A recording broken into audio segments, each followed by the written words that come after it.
ఓం గం గణపతయే నమః. ఓం జ్ఞానానందమయం దేవం నిర్మలస్ఫటికాకృతిం ఆధారం సర్వ విద్యానాం శ్రీ హయగ్రీవముపాస్మహే. హయగ్రీవ అనుగ్రహ సిద్ధిరస్తు. వీక్షించేటటువంటి ప్రేక్షకులందరికీ కూడా ఈ యొక్క ఏప్రిల్ 14వ తేదీ నుండి మే 14వ తేదీ వరకు కూడా సూర్యనారాయణుడు అనగా మన యొక్క అంతరిక్ష భాషలో రవి, సూర్యుడు అనేటటువంటి పర్యాయ పదాలు ఉంటాయి. కాబట్టి ఈ సూర్య భగవానుడు మీనరాశిలో నుంచి మేషరాశిలోకి తన యొక్క ప్రవేశాన్ని కావిస్తూ ఉచ్చస్థితాన్ని కలిగినటువంటి 10 డిగ్రీల వరకు కూడా ఈ సూర్య భగవానుడు ఉచ్చస్థితిని కలిగి ఉంటాడు.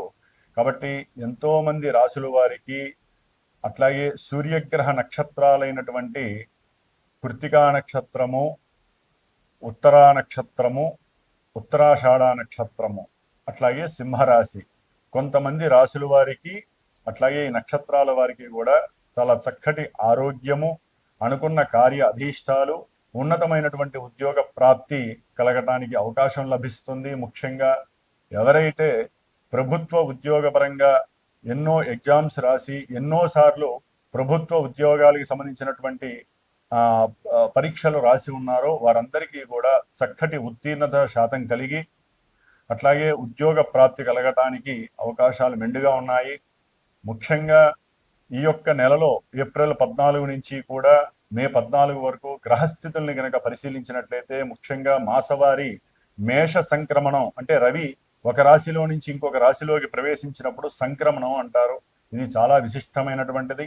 అటు పితృదేవతలకి చాలా పవిత్రమైనటువంటి రోజు ఈ సంక్రమణం. అట్లాగే ఈ యొక్క సూర్య భగవానుడు నెలకి కరెక్ట్గా 1 డిగ్రీ చొప్పున రోజుకి 30 డిగ్రీలు కూడా పరిభ్రమిస్తూ 30 రోజుల్లో ఆయన మారేటటువంటి నక్షత్రాలను బట్టి వారి జాతక చక్రంలో ఎవరైతే రాసులు చూసుకుంటున్నారో వారి యొక్క జాతక చక్రంలో నడిచేటటువంటి దశలు, అంతర్దశలు, విదశల్ని బట్టి వారి యొక్క జన్మలగ్నాన్ని బట్టి ఈ సూర్య భగవానుడు ఎక్కడ ఉంటాడో ఆ యొక్క ఫలితాలని మనకి ఇప్పుడు ప్రసాదిస్తూ ఉంటాడు. మంచి కావచ్చు, చెడు కావచ్చు. కాబట్టి చాలా మందికి రాశి మాత్రమే, మా యొక్క నక్షత్రము, మా యొక్క రాశిదండి ఎలా ఉంటుంది అని మాత్రమే కనుక్కుంటున్నారు. కానీ ఈవెంట్స్ వైజ్ కానివ్వండి, లేదా మీకు ఏదైనా ఇబ్బందులు కలుగుతున్నప్పుడు మీ జాతక పర్యవేక్షణని మీ మనసుకి నచ్చినటువంటి గురువు ద్వారా చక్కగా తెలుసుకొని ఎన్ని రోజులు, ఎన్ని నెలలు మేము జాగ్రత్తగా ఉండాలి, ఏ అంతర్దశల్లో మేము విద్యకు కానివ్వండి, ఉన్నత విదేశాలకు కానివ్వండి, లేకపోతే వివాహపరమైనటువంటి చర్యలు చేపట్టడానికి, ముఖ్యంగా ఎవరైనా సరే ఆరోగ్యపరంగా బాలేనప్పుడు ఆరోగ్యానికి ఏ ఫలితాలు అంటే ఏ ఫలితాన్ని ఇచ్చేటటువంటి దేవతలను ఆరాధించాలి, అట్లాగే సంతానము కలగకపోవడానికి కారణం ఏంటి, ఇవన్నీ కూడా జన్మజాతకంలో మాత్రమే తెలుస్తాయి. రాశిని బట్టి కొంతవరకు మాత్రమే మనకి జాతక విశ్లేషణ పరంగా ఇక్కడ ప్రస్ఫుటమవుతాయే తప్ప డైరెక్ట్గా చంద్రుడు అనేటటువంటి వాడు మానసిక చర్యల్ని మాత్రమే సూచిస్తాడు, సూర్యుడు మాత్రమే ఆత్మని సూచిస్తూ ఉంటాడు. కాబట్టి జన్మజాతకం ప్రధానం. ముఖ్యంగా ఈ యొక్క నెలలో గ్రహాల యొక్క గోచార స్థితులను గనక మనం గమనించి ఉన్నట్లయితే గనక సూర్య భగవానుడు మేషరాశిలో ఏప్రిల్ 14 నుంచి మే 14 వరకు ఉంటాడు. అట్లాగే మాసగ్రహాలైనటువంటి శుక్ర భగవానుడు ఈ యొక్క మేషరాశిలో దాదాపుగా ఏప్రిల్ 19వ తేదీ వరకు ఉండి ఏప్రిల్ 19 నుంచి మరలా వచ్చే సంక్రమణం వరకు కూడా వృషభ రాశి తన యొక్క సొంత రాశిలో ఉండి చాలా చాలా మేలు కలిగిస్తాడు కొన్ని రాశుల వారికి.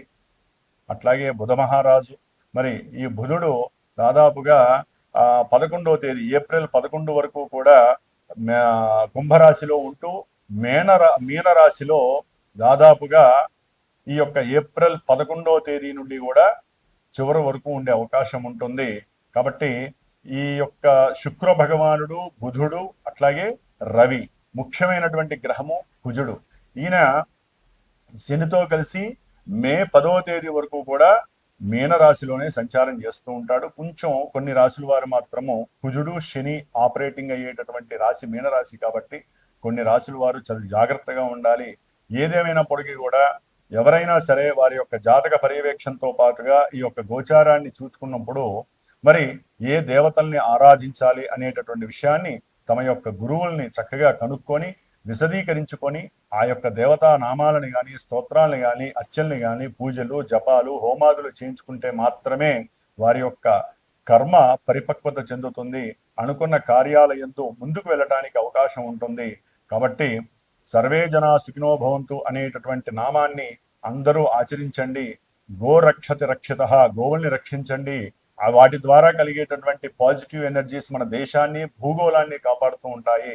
వృక్షో రక్షత రక్షిత, వృక్షాలని ఎవరూ కూడా ఛేదించకండి, వృక్షాలని సాధ్యమైనంత వరకు పెంపొందించుకోండి. ఎందుకంటే ఒక్కొక్కరి యొక్క జన్మ నక్షత్రాన్ని బట్టి ఒక్కొక్క వృక్షము ఉంటుంది, రాశుల్ని బట్టి వృక్షం ఉంటుంది. కాబట్టి ఆ వృక్షాలని పెంచితే గనక వారి యొక్క ఆయురారోగ్యాలు బాగుంటాయి. ఇట్లా ఎన్నో విషయాలు మన యొక్క జ్యోతిష శాస్త్రంలో నిక్షిప్తమై ఉన్నాయి. కాబట్టి మరి మేషరాశి నుంచి మీనరాశి వరకు, అట్లాగే అశ్విని నక్షత్రం నుంచి రేవతి నక్షత్రం వరకు ఎవరికి ఈ మాసాంతము సూర్య సంక్రమణం వలన మేషరాశిలో సంక్రమించినటువంటి ఈ యొక్క సూర్య సంక్రమణం వలన ఈ 4 గ్రహాలతో పాటుగా కుజుడు, అట్లాగే గురుడు మిథున రాశిలోనే ఉంటాడు, అట్లాగే శని భగవానుడు మీనరాశిలో ఉంటాడు, కేతువు సొంత నక్షత్రంలో సింహరాశిలో ఉంటాడు, రాహువు కుంభరాశిలో సొంత నక్షత్రంలో ఉంటూ కూడా వారు చేసే విన్యాసాలు, వారిచ్చే ఫలితాలు మనం ఇప్పుడు తెలుసుకుందాం. ఓం శ్రీమాత్. కన్యారాశి. కన్యారాశి వారికి ఈ 2026 సంవత్సరం ఏప్రిల్ 14 నుంచి మే 14వ తేదీ వరకు గ్రహాల యొక్క గోచార స్థితిని గనక మనం గమనించినట్లయితే, అష్టమంలో ఉచ్చస్థిత రవి, సప్తమంలో బుధుడు, నీచస్థిత బుధుడు, కుజుడు, శని భగవాన్, 6వ స్థానంలో రాహు, ఈయనొక్కడే అమృత యోగం. అట్లాగే కన్యారాశి వారికి కర్మస్థానమైనటువంటి మరి 10వ స్థానంలో గురుడు, 12వ స్థానంలో కేతువు. ఈ కన్యారాశి వారికి ముఖ్యంగా యోగించేటటువంటి గ్రహాలు రాహువు, అట్లాగే ఈ నెల దాదాపు 19 వరకు అష్టమంలో ఉన్న శుక్రుడు కొంతవరకు పర్వాలేదు, కొంతవరకు మాత్రమే భాగ్యంలోకి వచ్చిన తర్వాత స్వక్షేత్రంలోకి చాలా చాలా అనుకూలిస్తున్నాడు. కాబట్టి శుక్ర రాహువులు అనేటటువంటి 2 గ్రహాలు మాత్రమే ఈ కన్యారాశి వారికి యోగిస్తున్నాయి. అంటే ఆర్థికంగా, గృహపరంగా, కుటుంబపరంగా మీరు ఏదైనా మాట్లాడినా చక్కగా డబ్బు రావటము, అట్లాగే భార్యాభర్తల మధ్య అన్యోన్యత, ఇవన్నీ కూడా శుక్ర భగవానుడి వల్ల కాస్త కుటుంబంలో చక్కటి మృష్టాన్న భోజన ప్రాప్తి, ధనలాభము, తండ్రి వలన మంచి ప్రోత్సాహకరమైనటువంటి సిద్ధి కలగటము, ఇవన్నీ కూడా కలుగుతున్నాయి. ఆకస్మికంగా ఎన్నో రకాలైనటువంటి ధన విషయాలలో ఫ్లక్చువేషన్స్ మంచిగా జరుగుతున్నాయి శుక్ర భగవానుడు. రాహువు వలన వ్యాపారంలో వృద్ధికి సంబంధించిన విషయాలు కావచ్చు, శత్రు రోగ రుణ నివృత్తి కలగడానికి రాహు కొంతవరకు డైరెక్ట్గా ప్రోద్బలం చేపిస్తాడు. కానీ రాహు ఉన్నటువంటి ఆ యొక్క రాశియాధిపతి అయినటువంటి శని ప్రభావాలు రాహు ఇవ్వడానికి అవకాశాలు ఎక్కువగా ఉన్నాయి. గోచారంలో రూల్స్ ప్రకారం ముద్దుగా వెళ్ళామనుకోండి, రాహు శుభ ఫలితాలు ఇస్తాడు అనే విషయం ఒక్కటే చెప్పచ్చు. శత్రువులు మిత్రులు అవుతారు, రోగాలు తొలగిపోతాయి, రుణములు తొలగిపోతాయి. ఎందుకు తొలగిపోతాయి? ప్రతి నెల తొలగిపోతూనే ఉంటాయా? మళ్ళీ జన్మజాతకంలో వారికి గనక రాహు యాక్టివేట్ అయ్యి ఆయన శుభాలు ఇస్తే ఇక్కడ రాహు మంచినిస్తాడు. గుర్తుపెట్టుకోండి, డైరెక్ట్గా గోచార ఫలితాలు 100% రిజల్ట్ని మీకు ఇచ్చేవి. అందుకనే చాలామంది ఫోన్లు చేసి చెప్తూ ఉంటారు, గురువు గారు మాకు మీరు చెప్పినవి కొన్ని జరగట్లేదండి. ఎందుకు జరుగుతాయండి? మీ జన్మజాతకం ఒకటి సూచిస్తే గోచారం కొంతవరకు మాత్రమే దాన్ని అర్థంలో చూపిస్తుంది. మీరు అర్థంలో చూసేసి మాకు ఇదే జీవితం అనుకుంటే ఎట్లా? జన్మజాతకం చాలా మెయిన్ ఇంపార్టెన్స్. మరి ఉద్యోగంలో ప్రాప్తి కలగాలిగా, రాహు ఎప్పటి నుంచో ఉన్నాడు ఆయన అక్కడ 5-6 నెలల బట్టి. మనకేంటంటే ముఖ్యంగా గోచారంలో ఈ యొక్క సంక్రమణ ఫలితాల్లో రవి, కుజ, శుక్ర, బుధ ఈ 4 గ్రహాలు ఇంపార్టెన్స్. మరి రవి చూస్తే ముఖ్యంగా కన్యారాశి వారికి ఆకస్మికంగా ఉద్యోగంలో మార్పు అనుకున్నది కాస్త తీసేయటం కూడా జరుగుతుంది. ఉద్యోగంలో పెద్ద పెద్ద ఉద్యోగస్తుల ద్వారా అవమానాలు ఎదుర్కొనే పరిస్థితి కలుగుతుంది. ఏదో వీరికి తండ్రి గారి యొక్క ఆరోగ్య రీత్యా హాస్పిటల్స్కి వెళ్ళటం, ధనాన్ని నష్టపోవటం, ఇలాంటివి ధనపరమైనటువంటి నష్టాలు ఆకస్మికంగా కలిగేటటువంటి ఎన్నో కుటుంబ కష్టాలు ఈ కన్యారాశి వారికి కలగడానికి అవకాశం ఉంటుంది. ఉద్యోగంలో విసులుబాటు లేక పిచ్చెక్కేటటువంటి పరిస్థితి కన్యారాశి వారికి కొంతమంది. ఎందుకంటే రవి బలంగా ఉన్నాడు అష్టమంలో, కానీ అది అష్టమం అయింది కదా ఉచ్చస్థితి అయినప్పటికీ. కానీ అష్టమంలో ఉచ్చస్థిత రవి ఒక రకంగా చెప్పాలంటే విదేశాలలో ఉన్నటువంటి వారికి కొంతమందికి అనుకూలమైనటువంటి ధన ప్రాప్తి కలగటానికి, కొంతమంది నష్టపోతారండి. ఇది ధనము ఆన్లైన్లో ఏదైనా సరే క్యూఆర్ కోడో లేకపోతే ఏదైనా లింక్ ఓపెన్ చేసి ధనాన్ని నష్టపోయిన వాళ్ళు ఉంటారు చూసారా పూర్వము. వారికి ఎక్కడో అక్కడ కొంత రావటానికి అవకాశము ఈ సూర్య భగవానుడు ఇస్తాడు. ఎప్పుడు వీరు సూర్యుని ఆరాధిస్తే. ఉచ్చస్థితిలో ఉన్నటువంటి రవికి ఇచ్చే స్వభావం ఎప్పుడు ఉంటుందండి? ఆయన అష్టమంలో ఉన్న భావాన్ని మనం ఆ నెగిటివ్ని తీసేయాలి. నెగిటివ్ తీసేయాలంటే మీరేం చేయాలి? సూర్య నమస్కారాలు చేయాలి, రోజుకి 6 సార్లు ఆదిత్య హృదయాన్ని చదవాలి, లేదా వేద పండితులతో లేకపోతే మాలాంటి గురువుల యొక్క సహకారం తీసుకొని సూర్యుడికి సంబంధించినటువంటి జపాన్ని, సూర్య నమస్కారాలు చేయించటము, హోమం చేయటము, దీని ద్వారా అనారోగ్య నివృత్తి, ఉద్యోగంలో మంచి వెసులుబాటు కలగటము, ఉద్యోగ ప్రాప్తి కలగటము, ఆకస్మికంగా కలిగేటటువంటి సంతాన నష్టాలు కూడా వీరికి ఇబ్బందులు కలుగజేస్తాయండి. కుటుంబంలో ఒకటి అనుకుంటే ఇంకోటి జరుగుతూ ఉంటుంది.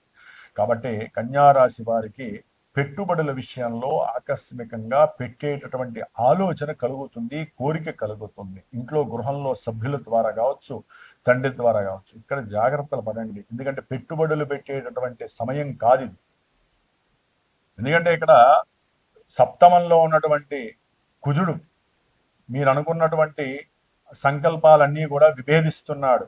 ఆలోచన, ఈయన ఫాస్ట్గా వెళ్తాడు, శనేమో నిదానం నిదానం అంటాడు, కొంచెం ఆలోచించరా నాయన అంటాడు. వీళ్ళు ఆలోచించరు. అట్లాగే బుధుడు నీచస్థితి, వీరి యొక్క జన్మ రాశ్యాధిపతి నీచలో ఉన్నాడు. ఆరోగ్యం చెడుతుంది, భార్యాభర్తల మధ్య కాస్త సఖ్యత లోపిస్తుంది. వ్యాపారంలో పెట్టినటువంటి పెట్టుబడుల మీద దీని ప్రభావం అత్యధికంగా కనిపిస్తోంది. నష్టాలు కనిపించే అవకాశం ఉంది కన్యారాశి వారికి. అట్లాగే శని భగవానుడు సంతానపరమైనటువంటి విభేదాలు కలుగుతాయి. భార్యాభర్తల మధ్య విపరీతమైనటువంటి వాగ్వాదాలు, కుటుంబ సమస్యలు, కుటుంబంలో ఉన్నటువంటి వ్యక్తుల గురించి మాట్లాడుకొని వీళ్ళ మధ్య అగాధాలు వస్తే జాగ్రత్తగా ఉండండి. కొంచెం ఆరోగ్యమైన శ్రద్ధ పెట్టండి. చేసేటటువంటి ఉద్యోగ ప్రయత్నాలలో మీకు కాస్త చుక్కెదురు కలిగే అవకాశం కనిపిస్తోంది.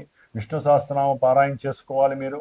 అట్లాగే ఈ 3 గ్రహాలతో పాటుగా మరి రవికి కంపల్సరీ, కేతువుకి, గురువుకి ముఖ్యంగా ఉద్యోగంలో చేసే ఉద్యోగంలో వెసులుబాట్లు కనపడకపోగా కొంతమంది ఉద్యోగాలు చేస్తూ ఉంటారు, వ్యాపారాలు చేస్తూ ఉంటారు, మార్పులు కలిగే అవకాశం ఉంటుంది.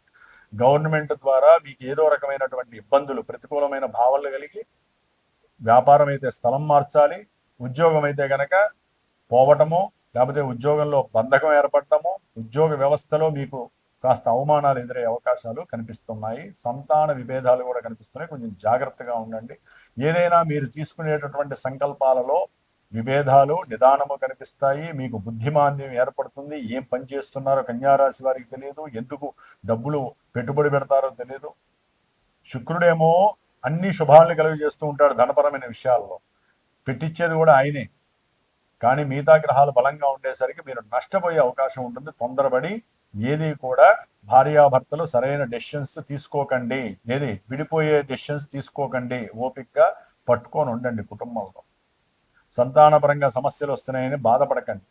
ప్రతిదానికి ఒక విలువైనటువంటి పరిష్కారం ఉంది జ్యోతిష్యంలో. మన యొక్క జన్మజాతకం ఉన్నట్లయితే డేట్ ఆఫ్ బర్త్ కానీ, టైం కానీ, ప్లేస్ కానీ పర్ఫెక్ట్గా ఉందనుకోండి. ఒకవేళ 2-3 నిమిషాలు 5 నిమిషాలు తేడా ఉన్నా కూడా సరైన గురువు అయితే కనుక దాన్ని టాలీ చేసేస్తాడు. అంటే ఆ యొక్క సిచ్యువేషన్స్ని రెక్టిఫికేషన్ చేస్తాడు. కాబట్టి జన్మజాతకాన్ని బట్టి మనకి విద్య, వివాహము, ఉద్యోగము, వ్యాపారము, నష్టము, కష్టము, అనారోగ్య సమస్యలు, ప్రమాదాలు, లేకపోతే ఆకస్మికంగా ధనలాభాలు, ఇట్లా ఎన్నో రకాలుగా మనిషి మన నిత్య జీవితంలో మనకు కావలసినటువంటి కోరికల్ని తీర్చేది జన్మజాతకమే. కోరికలు ఫలించకపోవటము జన్మజాతకమే. అవన్నీ సరైన గురువుని ఆపరేట్ చేసుకొని, గురువు ద్వారా మీ జన్మజాతకంలో జరిగేటటువంటి దశలు, అంతర్దశల గురించి తెలుసుకొని, అవి గోచారంలో మంచిగా లింక్ అయినయ్యా, లేకపోతే ఎప్పుడు లింక్ అవుతుంది, ఆ దశలు అంతర్దశలు ఎప్పుడు మాకు అనుకూలిస్తాయి, ఆ గ్రహాలు అసలు జాతకంలో మాకున్నటువంటి దోషాలు ఏంటి, కుజదోషాలా, సర్పదోషాలా? ఎందుకంటే వివాహం జరగాలనుకోండి కన్యారాశి వారికి జన్మజాతకంలో కుజదోషాలు, సర్పదోషాలు, పితృదోషాలు, స్త్రీ శాపాలు ఉంటే పెళ్లిళ్ళు కావు, మగవాళ్ళకైనా ఆడవాళ్ళకైనా. 35 కాదు 40 వచ్చినా కావు. దాని ఏదో గోచారంలో ఈ 3 గ్రహాలు నెత్తి మీద కూర్చున్నాయి, చూస్తూ కూర్చున్నాయి ఇట్లా చక్కగా. ఇంకా పెళ్లిళ్ళు ఎక్కడ అవుతాయి? అన్ని విఘాతాలే. కాబట్టి ఇలాంటి సమయంలోనే ఉత్సాహంతో ఉండాలి. ఎందుకు జరుగుతోంది? మన జాతకం చూపిస్తే పోయేదేముంది? చూపించండి. సరైన గురువుని పట్టుకొని చూపించుకోండి. దానికి తగ్గ పరిహారాలు చేసుకుంటే తప్పకుండా ముందుకు వెళ్తుంది బండి.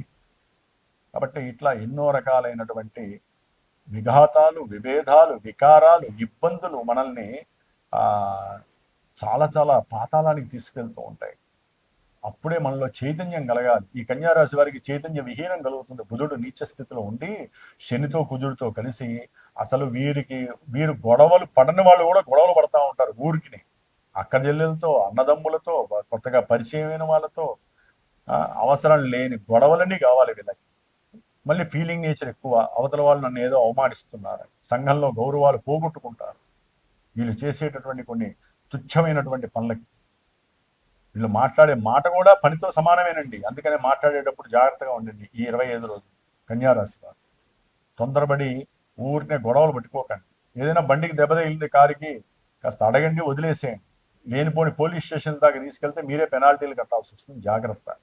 కాబట్టి ఇలా ఎన్నో రకాలు ఉంటాయండి జాతకంలో, గోచారంలో. కాబట్టి కొంచెం జాగ్రత్తగా ఉండండి. ఏదైనా ఈ గ్రహాలని జాగ్రత్తగా చూసుకోండి. వీరికి ఆరోగ్యం కోసం కావచ్చు, ఉద్యోగంలో లాభం కోసం కావచ్చు, భార్యాభర్తల మధ్య అనుకూలత కోసం కావచ్చు, వ్యాపారంలో పెట్టిన పెట్టుబడులకి తగ్గ లాభం రావడం కోసం కావచ్చు, ఇట్లా ఏదైనా సరే నెగిటివ్గా ఉన్న వాళ్ళు ఎవరైనా సరే విష్ణు సహస్రనామం రోజుకి చదవండి. అది నోరు తిరగకపోతే ఓం నమో నారాయణాయ చదవండి, లేదా బుధగ్రహానికి సంబంధించినటువంటి స్తోత్రము చదవండి. విష్ణుమూర్తి కానీ వెంకటేశ్వర ఆలయంలో 17 ప్రదక్షిణాలు చేయండి. ఇవన్నీ సమృద్ధిగా ఆ దేవతలు మీకు ఇస్తారు. ఏదైనా సరే జాతకరీత్యా తెలుసుకోవాలి అనుకుంటే కనుక సరైనటువంటి గురువుని అన్వేషించండి. ముందు 10 మంది కనిపిస్తారు, 10 మంది దగ్గరికి వెళ్ళటం కాదు. దాంట్లో ఆ గ్రహం ఏదో గ్రహం మీకు తెలియజేస్తుంది. ఈ గురువుని మీరు సంప్రదించండి, మీకు సరైనటువంటి ఫలితం దొరుకుతుందని. అప్పటిదాకా వెయిట్ చేయండి. మీరు పెట్టే గురువుకి ఇచ్చే ప్రతి పైసా కూడా మీరు కష్టపడదే. ఆ కష్టాన్ని మరి జాగ్రత్తగా అన్వేషించి మాత్రమే పెట్టాలి. కాబట్టి జాగ్రత్తగా కన్యారాశి వారు ఉంటే కనుక అనుకూలమైనటువంటి ఫలితాలు మీకు మీరే ఏర్పాటు చేసుకున్న వాళ్ళు అవుతారు. ఆదిత్య హృదయాన్ని చదవండి, సూర్య నమస్కారాలు చేయండి, ఆరోగ్యాన్ని పొందండి. ఓం నమో నారాయణాయ నమః.